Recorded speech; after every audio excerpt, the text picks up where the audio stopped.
Bien, amigos, nos acompaña hoy en esta consulta la doctora María Alicia Valenzuela. La doctora Valenzuela es cirujana oftalmólogo, oculoplástica, especialista en cirugía plástica ocular, vías lagrimales y órbita. Bienvenida a Consulta Participativa, doctora. Muchas gracias, buenas tardes, muchas gracias nuevamente por la oportunidad de estar aquí.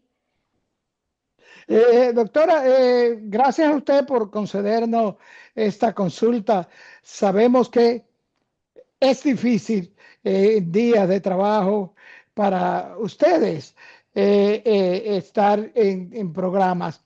Doctora, usted es cirujana oftalmológica. ¿Cuáles son los procedimientos quirúrgicos que se practican en la cirugía oftalmológica? Fíjate, hoy en día la cirugía oftalmológica está ultra especializada. Eso significa que dentro de la especialidad de la oftalmología hay subespecialidades y cada segmento del ojo tiene un cirujano oftalmólogo especialista en esa área. Entonces, si nos vamos desde delante hacia atrás, estamos primero los que hacemos los párpados, como es el caso en que me compete, que somos los cirujanos oculoplásticos, somos oftalmólogos entrenados en párpados, que es toda la piel que recubre el ojo, la órbita, que es toda la cavidad que contiene el globo ocular, y las vías lagrimales.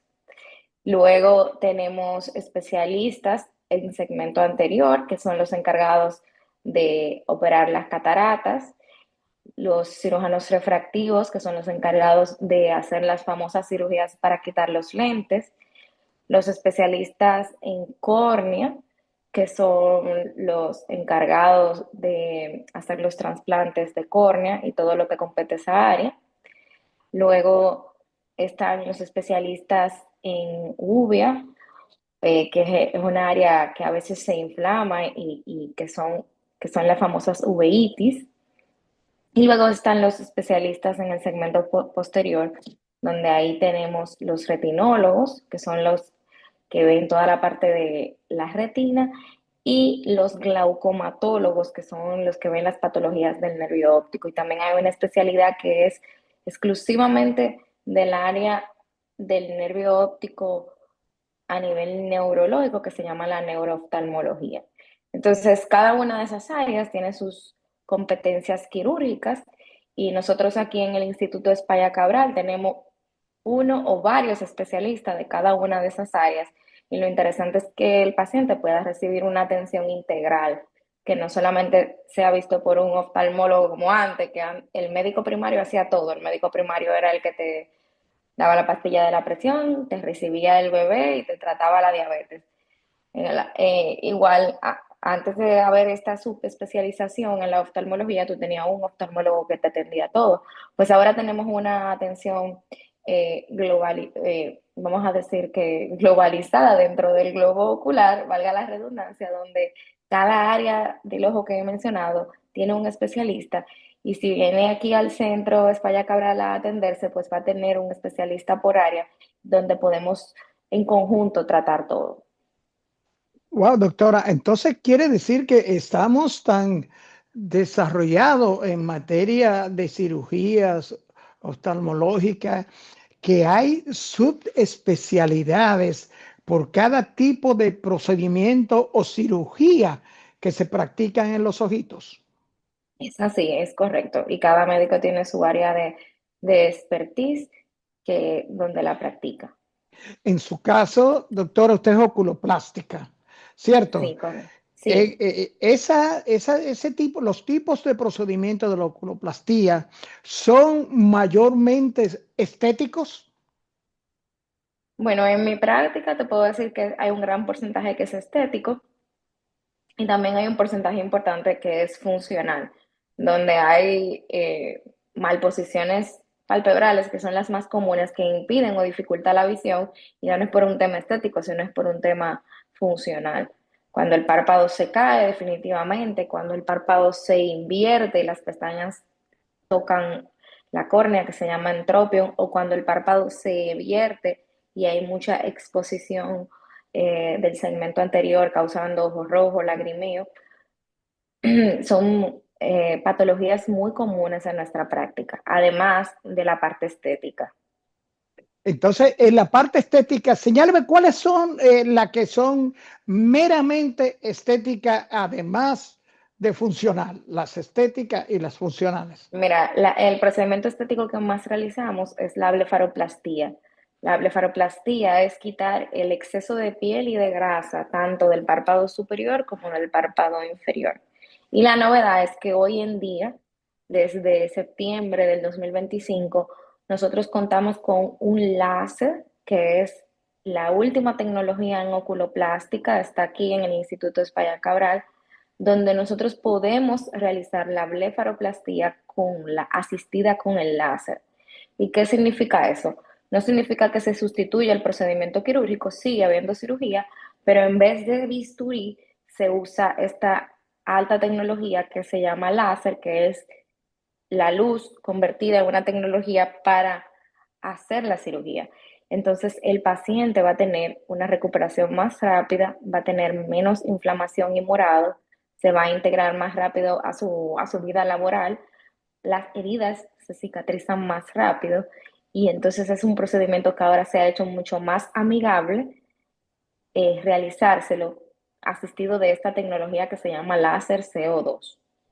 Al mismo tiempo, ese láser CO2, si el paciente lo desea, se puede usar además de como bisturí o reemplazando el bisturí para hacer la cirugía, tiene un modo donde usamos un escáner que trabaja la calidad de la piel, porque a veces quitamos el exceso de grasa, quitamos el exceso de piel, pero si no mejoramos la calidad de la piel circundante, realmente no hay quizás un efecto de rejuvenecimiento al que el paciente quisiera llegar. Entonces, con el láser CO2, utilizando el modo de escáner para tensado o rejuvenecimiento de la piel, se puede hacer un calentamiento de la parte interna de la piel que va a generar colágeno y el paciente en 60 días va a tener la piel renovada y rejuvenecida. Y se mejoran las arrugas finas debajo de los ojos, se mejoran las manchitas y vamos a tener, además de habernos quitado exceso de piel y de grasa, también vamos a tener un rostro con una piel más iluminada y rejuvenecida. Doctora, pudiéramos o pensamos que la blefaroplastía puede ser un procedimiento opcional, un procedimiento voluntario, o se indica ciertamente cuando, ejemplo, los párpados están impidiendo la visión, o yo puedo decir, tengo mucha grasita aquí en los pómulos, yo quiero que me practiquen una blefaroplastia. Le dan los dos escenarios. El paciente si estéticamente se siente que tiene más grasa o más piel de la deseada, se valora y se puede realizar la cirugía. Y hay pacientes que verdaderamente tienen tanto exceso de piel en el párpado superior o tienen tanta laxitud en el párpado inferior que la cirugía se convierte en una cirugía de carácter funcional y no estética, cuando podemos ver que verdaderamente hay una disminución en el campo visual superior o lateral por el exceso de piel, o cuando hay tanta laxitud que la piel, la laxitud de la piel del párpado inferior impide un cierre adecuado, un cierre anatómico adecuado y un drenaje adecuado de las lágrimas. Entonces, sí hay indicaciones funcionales para esta cirugía, así como también hay indicaciones puramente estéticas. Entonces, cuando eso ocurre, que el exceso de piel tapa el lágrima, tapa el ojo o obstruye el lágrima, ¿hay daños periféricos a la visión que pudiera ocasionar estas condiciones? Bueno, no es un daño permanente, es un daño completamente reversible si el paciente recibe asistencia quirúrgica, es decir, si se opera, pero de no hacerlo, es como en el caso de un exceso de piel superior, es como si tú tuvieras un toldo que te tapa totalmente la parte superior de tu visión. Entonces el paciente tiene que empezar a subir la ceja usando el músculo de la frente, haciendo esto todo el tiempo. Al final del día tiene un gran agotamiento y tiene una gran sensación de pesadez, porque si no hace este movimiento, está todo el tiempo viendo de la mitad hacia abajo. Y eso es una indicación eh, funcional, o sea, es una indicación médica para recibir la cirugía. Asimismo, cuando hay tanta laxitud en el párpado inferior que se han desinsertado los tendones que hacen que tu párpado, que tu margen del párpado inferior esté en una posición correcta, que es lo que va a llevar a que uno tenga un cierre perfecto y cada vez que tú cierras los ojos, tú lubricas la córnea, pero también se drena la lágrima. Entonces, cuando hay un exceso de piel o laxitud importante, este mecanismo de cierre anatómico perfecto que hace que las lágrimas se drenen, se ve interrumpido y el paciente empieza con un lagrimeo, un lagrimeo, un lagrimeo y muchas veces la causa es que hay que corregir esa laxitud y esa malposición del párpado y entonces el paciente va a recibir como resultado que se mejora el lagrimeo, se mejora el cierre palpebral y también se va a ver más bonito y más joven. O sea que son cirugías agradecidas que tienen un doble beneficio. En ese caso, doctora, es inminente la blefaropatía, pero ¿quién es el indicado para practicarla? ¿Un cirujano plástico estético o un cirujano oftalmólogo oculoplástico? Mira, tanto los cirujanos plásticos generales como los oftalmólogos oculoplásticos estamos acreditados totalmente para realizarla. Ya queda a decisión del paciente quién quiere que le toque la piel alrededor de sus ojos. Nosotros como oftalmólogos que velamos por la salud visual y la salud ocular, siempre recomendamos que sea de mano de un oftalmólogo con especialidad en oculoplastía. ¿Por qué? Porque hay que garantizar que el párpado continúe funcionando. La función del párpado es proteger el ojo. Y para proteger el ojo, como decía, tiene que haber un cierre perfecto del párpado. Entonces, a veces el quitar exceso de piel buscando una aparente belleza o mejoría de las arrugas, lleva a que el paciente no cierre bien los ojos después de la cirugía. Y esto se convierte en una tragedia posoperatoria porque un paciente que entra a cirugía sin molestias oculares puede terminar luego de la cirugía, si se quita exceso de piel, con muchas molestias, ojo rojo, exposición de la córnea y complicaciones oculares. Entonces, para esto siempre debe de hacerse una evaluación oftalmológica previa y tomar en cuenta el límite de piel que se puede quitar, pensando siempre en que el párpado debe de cerrar de forma perfecta después de la cirugía.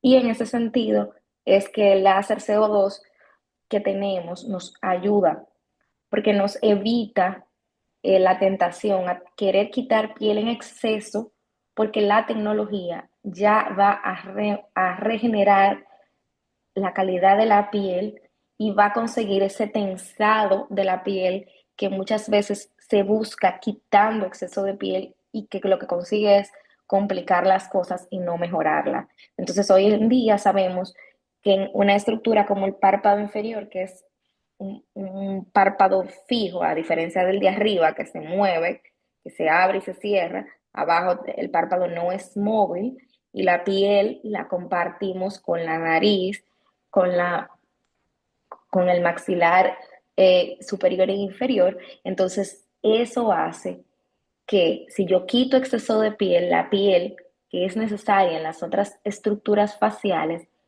puede generar lo que se llama ectropion, que es cuando por la cicatrización y la fibrosis la piel se va a las estructuras faciales, pero se despega del ojo.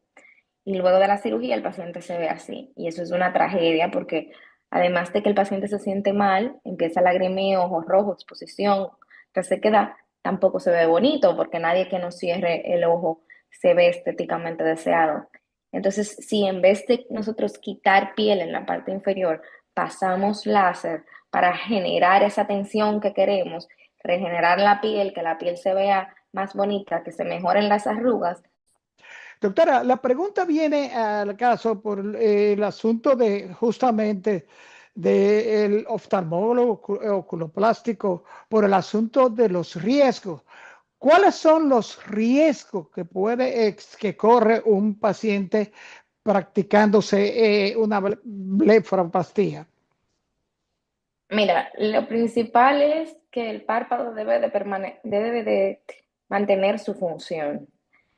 Ya sea que te realice la blefaroplastia un oftalmólogo o te la realice un cirujano plástico general. La función del párpado es proteger el ojo y para proteger el ojo necesita cerrar de forma completa. Entonces debe de haber un cierre completo y perfecto luego de la cirugía. Entonces, esta es la complicación más frecuente que vemos cuando las cirugías no son practicadas por oftalmólogos oculoplásticos, debido a que a veces se quita exceso de piel o de grasa tratando de buscar dejar al paciente muy lindo, pero no hay cierre adecuado palpebral. Entonces el paciente está estirado. Gracias, doctora María Alicia Valenzuela, cirujana oftalmóloga oculoplástica, por acompañarnos en esta primera parte de esta consulta especial dedicada a nuestros ojos y nuestra nariz. Volvemos en breve con la segunda parte de estas consultas especiales.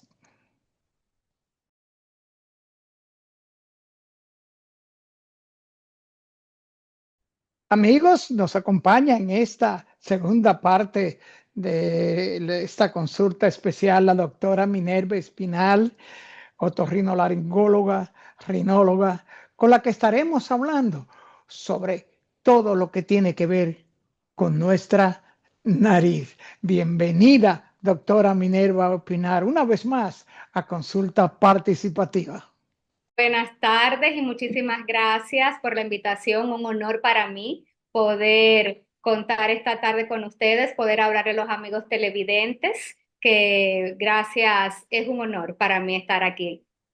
Poder conversar, poder consultar sobre tantas inquietudes y también tantas cositas, tabúes y eso que existen con respecto de nuestra nariz, la sinusitis, en fin. Y recordando siempre que los dominicanos todos somos músicos, poetas y locos, pero también médicos. Eso es verdad.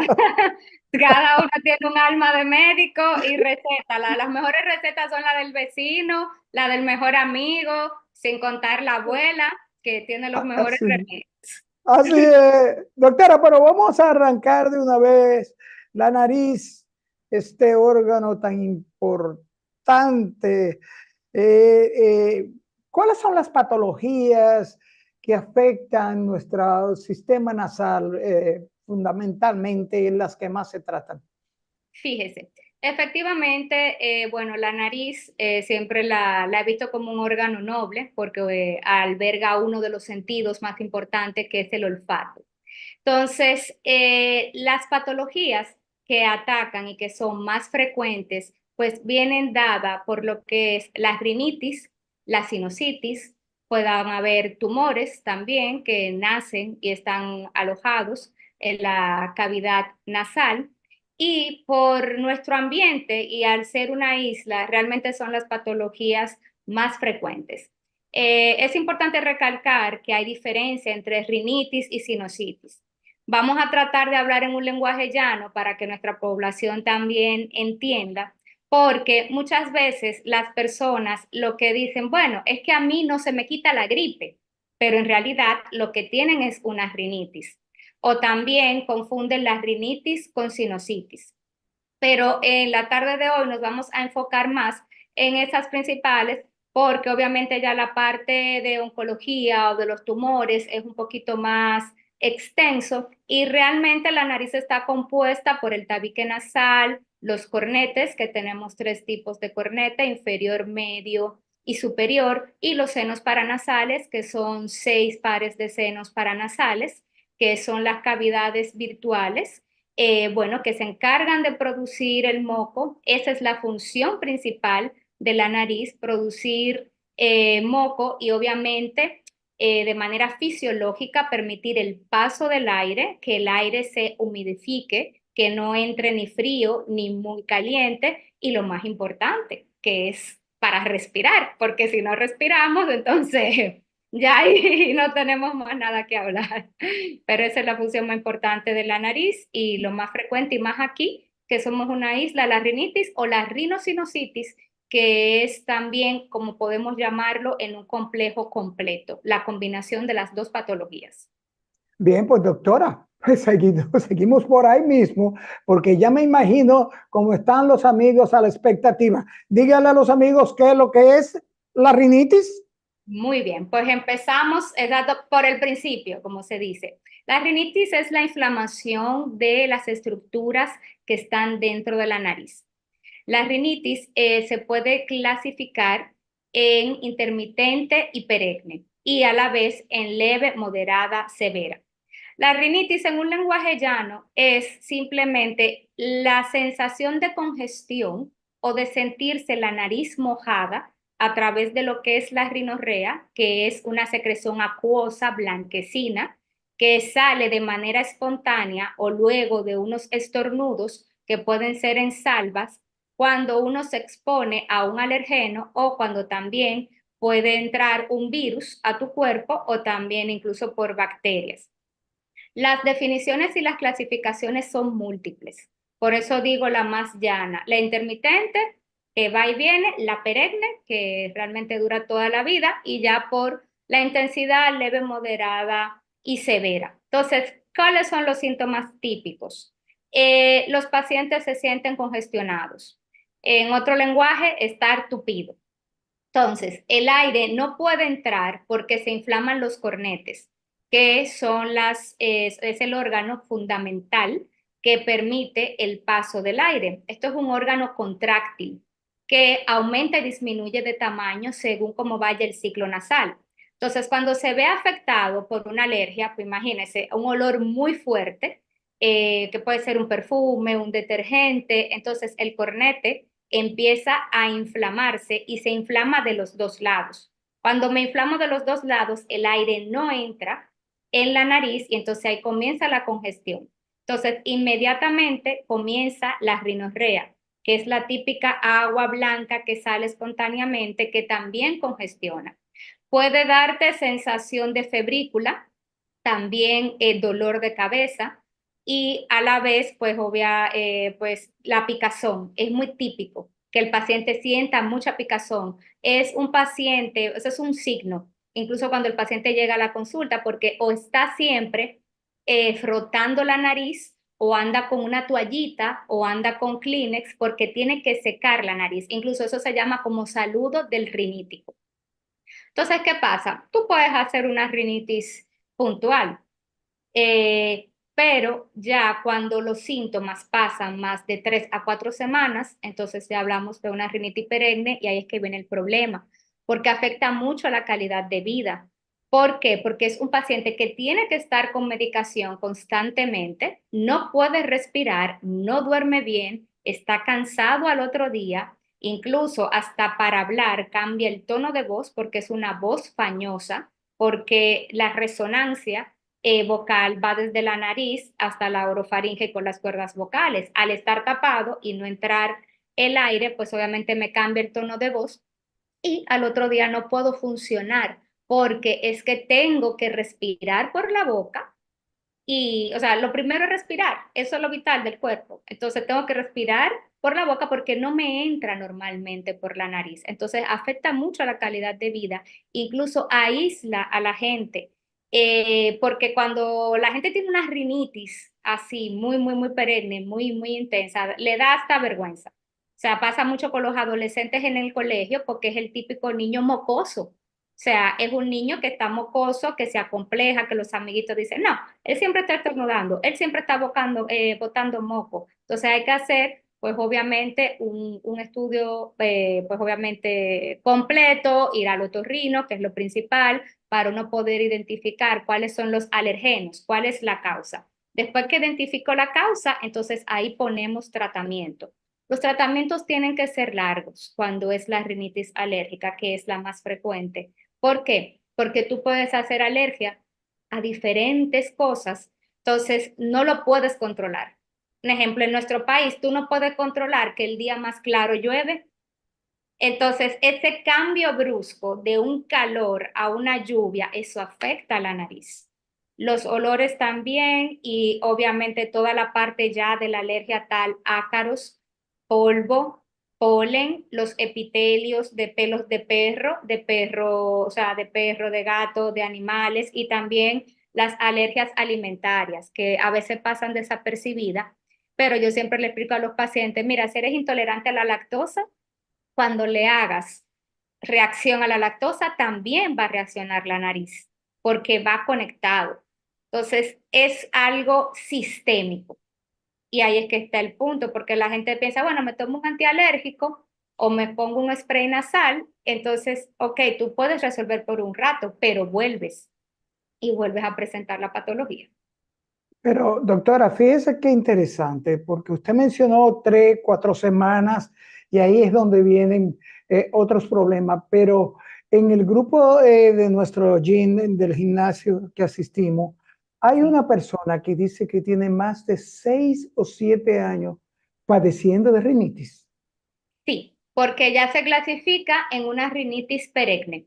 En este paciente hay que hacer todas las pruebas alérgicas pertinentes, aparte de hacer una endoscopía nasal, para nosotros saber también la parte anatómica que está afectada. Dígase desviación septal, hipertrofia de cornetes y si hay una sinusitis concomitante, porque la rinitis te lleva a la sinusitis. Entonces, ahí es que viene la cronicidad. ¿Por qué? Porque es una producción de moco 24/7 y dependiendo de qué tratamiento, cómo lo están atendiendo, pues entonces él padece en los síntomas siempre. Y es justamente lo que dicen los pacientes. O sea, yo siempre tengo gripe o yo siempre tengo alergia.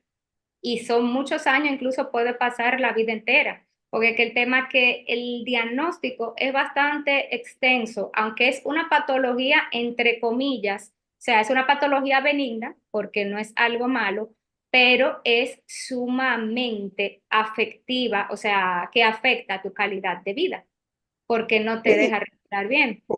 una de las preocupaciones de esta persona que le señalo, doctora, es el hecho de que es muy activa físicamente y dice que alguien le comentó que esa rinitis continua puede contribuir a que él esté perdiendo líquidos, puede contribuir a deshidratación. Sí, porque al respirar mal, estás respirando por la boca. Cuando tú no haces el ciclo de respiración normal, pues obviamente hay un esfuerzo metabólico mayor, y más si él está haciendo ejercicio en el gimnasio, y ese esfuerzo metabólico mayor te hace sudar más y te deshidrata. Pero es más por el tema de respirar mal, que es lo que pasa también durante la noche. Cuando yo no respiro bien por la nariz, yo no descanso bien, entonces mi sueño no es reparador. Entonces, toda la reparación que debe de tener el cuerpo durante la noche, cuando uno no respira bien, no se produce y entonces eso te va haciendo un círculo vicioso y que te lleva también a otras enfermedades más importantes. Pero sí, él puede sentir que se deshidrata y como le digo, hay gente también que está tan congestionado que para comer tiene que hacer pausas. ¿Por qué? Porque es que estoy respirando por la boca, entro comida, entonces tengo que hacer pausa, que es lo que pasa también con los niños pequeños. Un ejemplo, la rinitis del lactante, un niñito que necesita ser amamantado, tiene que hacer pausas si está con la rinitis, porque está tapado y entonces obviamente tengo que respirar por la boca. El cuerpo te impulsa a respirar por la boca. También tenemos la patología de las adenoides, que es muy frecuente y también va de mano con la rinitis, porque las adenoides son unas glándulas linfoides, como son las amígdalas palatinas. Entonces, cuando yo tengo la rinitis alérgica me activa la hipertrofia de adenoides, o sea, mantiene que esa glándula que está en la nasofaringe, en la parte posterior nasal, se mantenga inflamada y entonces ahí el niño o sea, se tapa más en buen dominicano, o sea, se congestiona más, la respiración va peor. porque entonces tengo la adenoide totalmente reactiva, hipertrofiada, que así es el nombre correcto, hipertrofiada adenoides, y entonces ya ahí se desencadena todo lo otro, que el niño lentece en crecimiento, en aprendizaje, no duermo bien, no duerme bien, por eso hago tanto hincapié en lo de no dormir, porque el que está tupido, el que no respira, no duerme bien. Entonces está la parte ambiental, porque hay gente que no aguanta el abanico o que no aguanta el aire acondicionado, que es entonces el otro tema. Doctora, ¿y rinitis infecciosa? ¿Hay rinitis por virus, por infecciones? Sí, claro que sí. Todos los virus te pueden también provocar una rinitis y las bacterias también. Cualquiera de los dos. Lo más común es estreptococo, estafilococos, porque inflaman la nariz. Entonces lo que hacen es que la rinorrea, que es transparente, se convierte en una rinorrea espesa, amarillenta, verde, moco que va cambiando de color y los virus ni se diga. Estamos en la era de los virus, lamentablemente. Ahora toda la cantidad, o sea, comenzando por el COVID, que ha sido el problema mundial y a nivel de salud para mí más importante. Después de COVID, tú puedes quedar con secuelas de rinitis y sinusitis. Los adenovirus, que están a la orden del día, los rinovirus, o sea, todos, el sincitial respiratorio, que está muy de moda ahora y que le está dando mucho a los niños. Entonces, todo eso me inflama la nariz, me da la rinitis, la congestión de manera puntual. En ese caso, lo único bueno es que cuando se me va el virus, se me desinflama la nariz y yo vuelvo a respirar bien. Si es bacteria, antibiótico y vuelvo a respirar bien. En ese caso, Doctora, en este caso de la rinitis infecciosa por bacterias o virus, ¿pueden estas bacterias o virus que están afectando el sistema nasal comprometer el sistema de las amígdalas del oído? sí, claro que sí. ¿Por qué? Porque la nariz está conectada a los oídos a través de la trompa de Eustaquio. Entonces, cuando se inflama todo, aparte de que hay una inflamación y una congestión total, ese moco que ya ha pasado, o sea, que se ha infectado, porque es el moco que se infecta, va hacia los oídos. Entonces, ahí empiezan las otitis medias de repetición, que son muy frecuentes también en los niños pequeños, o también se alojan en la adenoide, como expliqué hace un ratito. Entonces, ese goteo constante que hay a través del adenoide baja a la vía aérea inferior y puede provocar bronquitis e incluso hasta neumonía. Se ve más ya con la sinusitis, por poner un ejemplo, o la rinosinusitis como complejo, porque la sinusitis, aunque la primera causa es viral, pero ya cuando se vuelve crónica, se vuelve muy fácilmente bacteriana. Entonces, ya en esa cronicidad, esas bacterias tienen muchísimo tiempo allí, tienen una fuerza importante, se van hacia los oídos, te dan otitis, se van a la adenoide, te dan la clínica de adenoide o se van hacia pulmón y puede dar neumonía y puede dar bronquitis.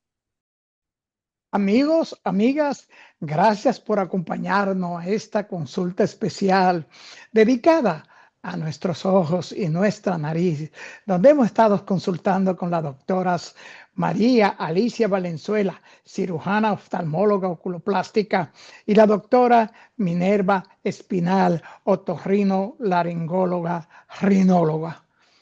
Amigos, amigas, por favor, acompáñennos a la próxima consulta.